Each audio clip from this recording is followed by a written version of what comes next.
Hello there. We are talking about section 4.3 today, differentiation of exponential and logarithmic functions.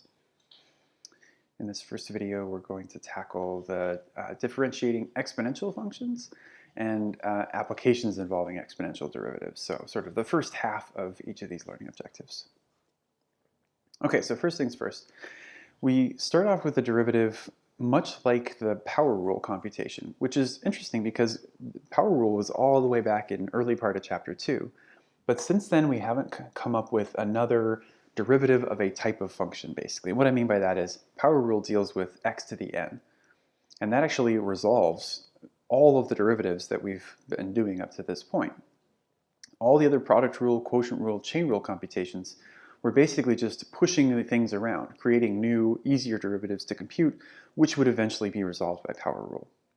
So we've run into a situation finally where the power rule is no longer useful to us, at least for this type of function. E to the x is not of the form x to the n. It doesn't look like a variable to a constant. So these are just fundamentally different creatures, which means we have no way, until we develop this, to compute its derivative. So here it is. If we have any real number input, the derivative of e to the x is, that's right, itself. This is actually why e to the x is so popular among mathematicians. It has this quality that if we look at its graph, the height at any point on the graph is exactly equal to the rate of change at that point on the graph. So e to the x is this upward, pretty rapidly upward sloping function as we move to the right. And any given height on the graph, at some x value that gets us there, the slope at that point is also equal to h. That's what the derivative is, right? This is the slope, and we're saying that it's equal to the height at that point. So if we're ever at a height of 1, the slope there would be 1. So this actually makes, for derivative computations, pretty boring. It means if we ever just take the derivative of e to the x by itself, we're going to get e to the x back again. Okay, so a quick example. We'll try to do something a little more involved because, we just saw, derivative of e to the x itself isn't really all that complicated. So we'll pair it with something else. And what you might recall is that since I have something with x's in it here times something else with x's in it there, product rule is going to be necessary. So we break out our product rule. We're going to leave one of these things alone. You leave the first one, in this case, e to the x. Take the derivative of this square root thing, and then add on to that the other combination, derivative of e to the x plus the square root of 1 minus x. And then as we keep going, we'll keep track of our pieces here. So all of that looks like 1 minus x to the 1/2 power. So the exponent comes down, we decrease the power by 1, so now we're down to negative 1/2. And then you might recall there's going to be a little bit of chain rule that pops out of this. So derivative of that inside piece is just negative 1. Derivative of 1 minus x is negative 1. And then we've also got the other half of this, derivative of e to the x, but that's just e to the x back again. So basically this thing passes through the derivative completely unscathed. And then we weren't supposed to do anything with square root of 1 minus x, so that's all set. So we've done all the derivative stuff. We could tidy up just a little bit with some algebra simplifications. We'd have 1/2 times a negative 1, so let's pull all of that in front and have negative 1/2 in front of e to the x and 1 minus x to the negative 1/2.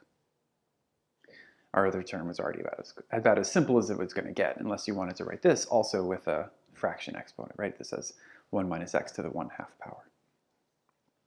Okay, so where things get more interesting is if we have e to the something, that is that we've got e to the u where u is some function of another variable like x.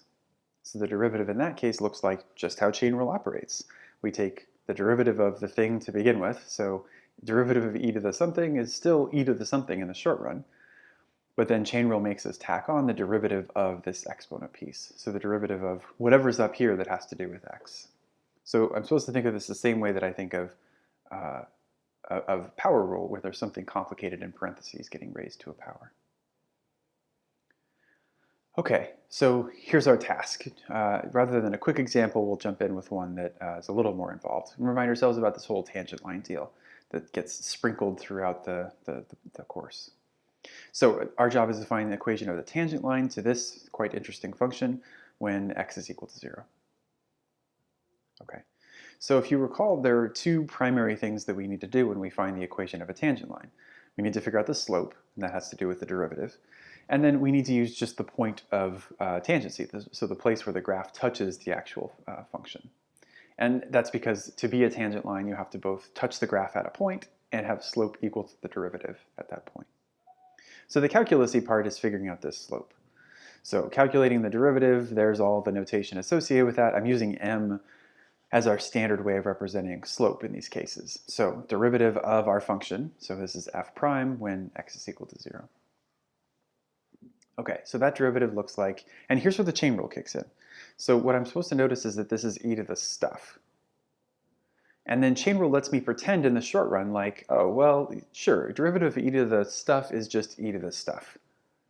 Except then we have to tack on all of this derivative because we ignored the exponent. It wasn't just e to the x anymore. It was e to the something more complicated.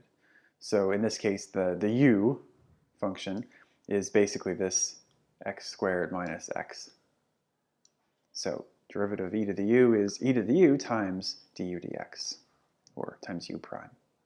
Okay, well we can do that though. Times x squared minus x, back to power rule, so that derivative is just 2x minus 1. There's our derivative function. If you recall, we wanted the slope of the tangent line at x equals 0. So we're going to go back to our derivative equation, dump in x equals 0 for all of the x's, and then once we do that, this is all 1 right here, e to the 0. And then this is all negative 1, so multiplying those two things together, we get a slope of negative 1. So there's the derivative portion of this problem. We still have to follow through and figure out the actual point of tangency. That means we take the x value of 0 and we go back to the original function, not the derivative, but just f of x, and dump in 0. If we do that, we get e to the 0, which is just 1, and so the point that we're interested in is 0, 1.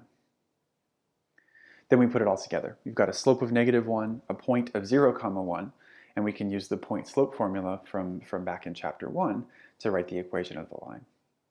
So x naught, y naught is 0, 1, our slope is negative 1, and with a little bit of simplification, just pushing basically adding 1 to both sides, that gets us to y equals negative x plus 1. So there we are. The purple graph there is the graph of f, and then the sort of magenta almost line there is the tangent line at x equals 0. So we can see it does touch the graph, and it seems to be a representative of how this slope is operating as we move along here. So as this function is decreasing through this point, and so is its tangent line. Okay, we'll be back in the next video with discussion of the logarithmic side of this section.